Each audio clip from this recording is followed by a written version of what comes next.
a beautiful girl that I met made in Japan. The beauty of her face was beyond my wildest dreams.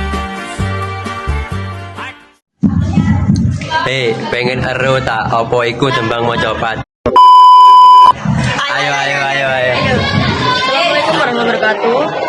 Kulo kalian rencang badhe presentasiaken tugas basa Jawa. Kulo kalian rencang saking kelompok bangsal.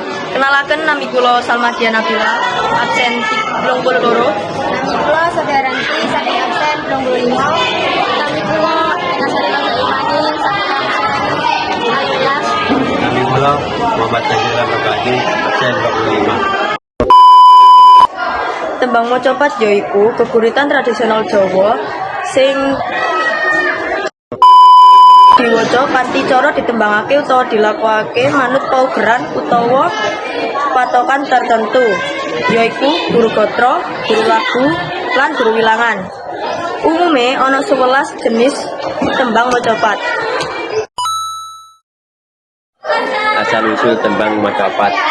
Tembang mocopat dipurunkake wiwitan ing pungkasan zaman Majapahit lan ngarambake minangka saran dakwah para wali songo kaya Sunan Bonang lan Sunan Kalijaga. Tembung punika sastra asli Jawa, dudu serapan saka India. Manfaat tembang mojopat duweni paedah minangka sarana piulang budi pekerti dakwah lan uga minangka panggilan filsafat ngenani lakuning urip manungsa wiwit lair nganti pati. Tembang iki dinggo kanggo nyampeke pitutur ajaran etika, hiburan, uga kanggo jaga nilai-nilai leluhur lan kasudayan Jawa. Asmaradana yaiku salah siji jenis tembang mocopat Jawa kang nggambarake geni kastrenan utawa asmara kang lagi muruk. Tembang iki nyeritakake fase urip manungsa nalika lagi kasmaran tiba kastrenan utawa nemokake jodoh. Tembang iki diyakini digawe dening Sunan Giri, salah siji anggota Wali Songo minangka sarana dakwah lan banjur dikembangake dening Mangkunegara papat. Tujuan tembung Asmaradana yaiku nglambangake rasa asmara, nglambangake fase urip manungsa minangka wadah ngandharake rasa kanggo piwulang budi pekerti utawa pitutur. Tembung Asmaradana kalebu salah siji jenis tembung mocopat kang duweni paugeran, yaiku ana 7 gatra, guru lagu yaiku I A E A U A, guru wilangan 8 8 7 8 8. Tuladhane tembung Asmaradana. Aja turu sore kaki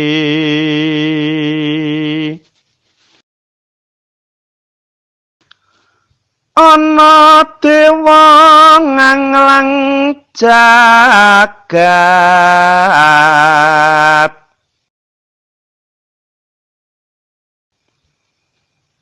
nyangking bokor kencanane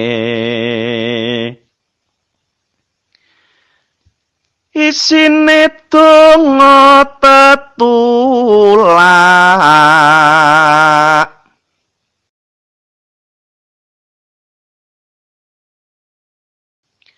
sandang kalawan pangan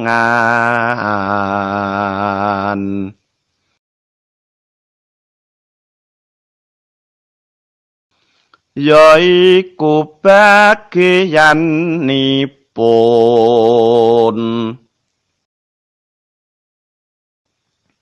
wong melek sabarna rimo